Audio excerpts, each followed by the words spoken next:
所以我的 partner 就 Andy Huang 他头疼，就身体有点不舒服，所以他就不在现场。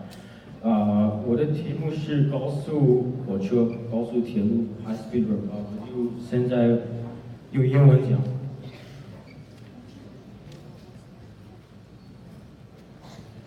Okay, so high speed rail in China and now I'm going to do China. So why high speed rail is so successful in China is that one, it improves China's economy. About 5% of all of China's tourism revenue comes from high speed rail. Also, high speed rail leaves traffic congestion and therefore increases road safety, and also it reduces pollution. And lastly, it urbanizes regions within cities, so smaller areas within cities can be urbanized as well. Some two major issues with China's high-speed rail, though, are the high maintenance and implementation costs, as well as there's a couple flaws. There's some flaws in the system of high-speed rail, such as ticketing, reservations, station scheduling. So the effectivity of high-speed rail in China. So generally, it's efficient and desirable in China because it's a part of the complete travel system and also is more comfortable and eco-friendly than any other mode of travel. So now I go with the high-speed rail in the US. So some benefits are it'll improve the United States economy.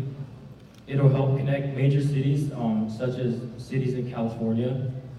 And also it'll reduce the United States reliance on oil. So it helps brace for the inevitable oil industry crash. And the issues with high-speed rail in America are high-speed rail costs even more to implement and maintain in America than China. It's not like very appealing to the public, so to the people, the states, the government, they're not really interested or motivated to try and implement high-speed rail or funding it. And also, it doesn't provide the same networking benefits as compared to other countries such as China because of the lower population density. So basically the condition of high-speed rail in the US is that it's just generally disapproved of. So the public doesn't like it and has a lot of barriers, and the arguments presented for pros don't really appeal to the state governments either.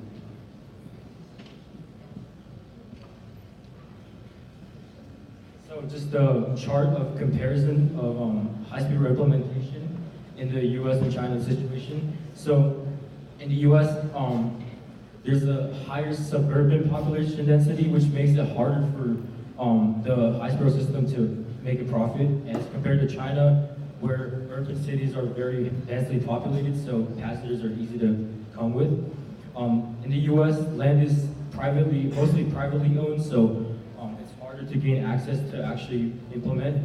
As in China, the government controls most of the land, so any funding and land will go straight there.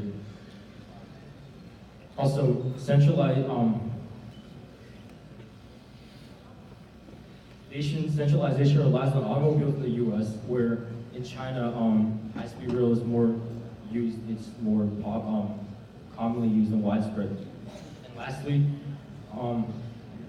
it became undesirable to the states and the central government because it's not good in the US as compared to China, where it's an everyday thing. So improvements. So there's a couple things we could do to improve high-speed rail in China, such as connect minor cities instead of just major cities, and add more stops, so it's more accessible to multiple locations, and also improve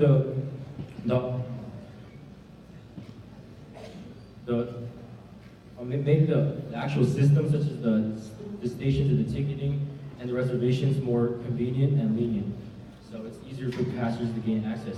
And as for the U.S., we could try to get the state government to be more interested in high-speed rail, and also reduce costs. A high-speed rail system would reduce costs by implementing our stations only a few miles from city centers, so it wouldn't be as expensive.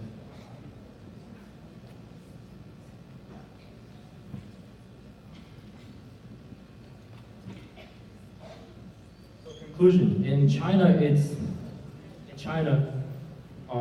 China's used high-speed rail for over 10 years and has developed a full nationwide system.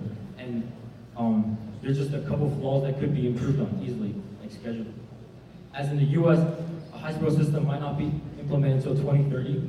So even if the government decides to try to implement it, it has to fight against all the backlash because there's a lot of opposition to high-speed rail implementation in the States.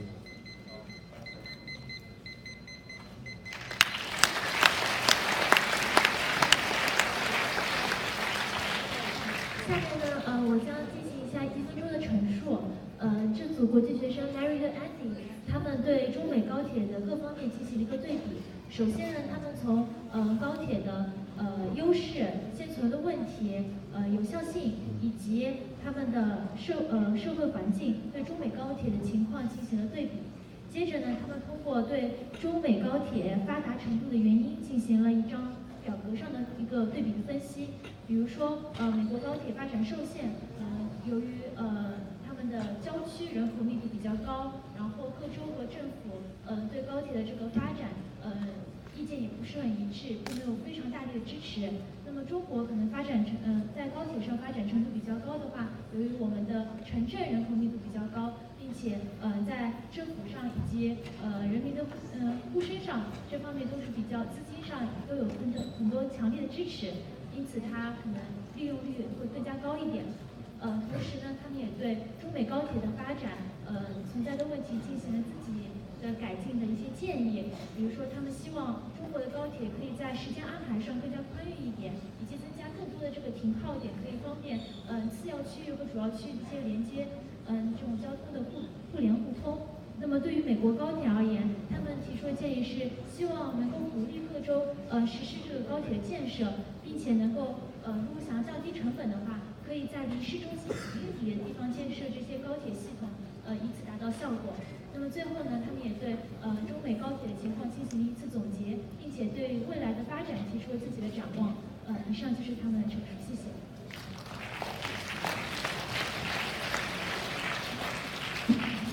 Thank you, Group 12, for your presentation. Now it's time for the judges to raise questions. 我注意到我们展出的这10几个美国的项目都非常注重我们同学的这个 idea 或者他的一个想法，他感兴趣的地方，这个给我们很大的启发，就是说都会做一番深入的理论研究。那我感兴趣的是你们这个组为什么会选高铁这样一个话题？高铁就是一个很有兴趣一个题目，然后我自己有经验，然后坐高铁，我以前也坐过4、5遍吧，所以我们俩就觉得这个是我们的喜欢，就我们感兴趣，所以我们就选了这个题目。Thank you. Now it's time for the audience.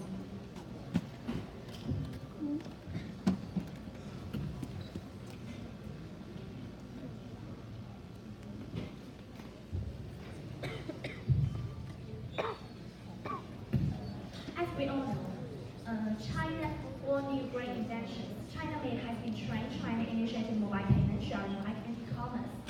And many people think that the China has been trying destroy the environment in the northwest of China. And I want to ask, what's your opinion about the use of how China has been trained? Whether it's important, if it will destroy the environment, a ecological environment.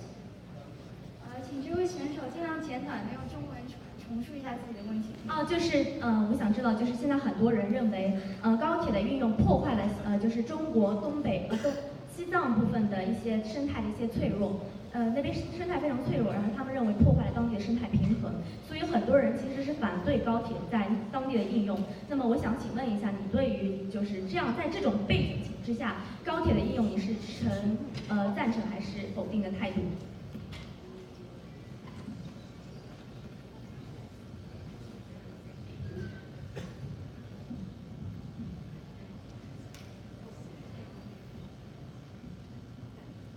？Well, high-speed rail does take up a lot of land, and I guess in some parts, like northern China or something, it might require like deforestation or destroying the environment. But honestly, I mean, if the government the provinces don't really have much power to have a say to the central government in China. So if it is destroying the environment, I guess they just did it for the money. 选手他说，对于他也知道，在可能对生态在建设这些高铁的时候，对生态环境有一定的破坏，但是他说这是中央政府的决定，所以他们做自己的决定肯定是为了这整个城市、整个国家它一个进步而去做的。Thank you.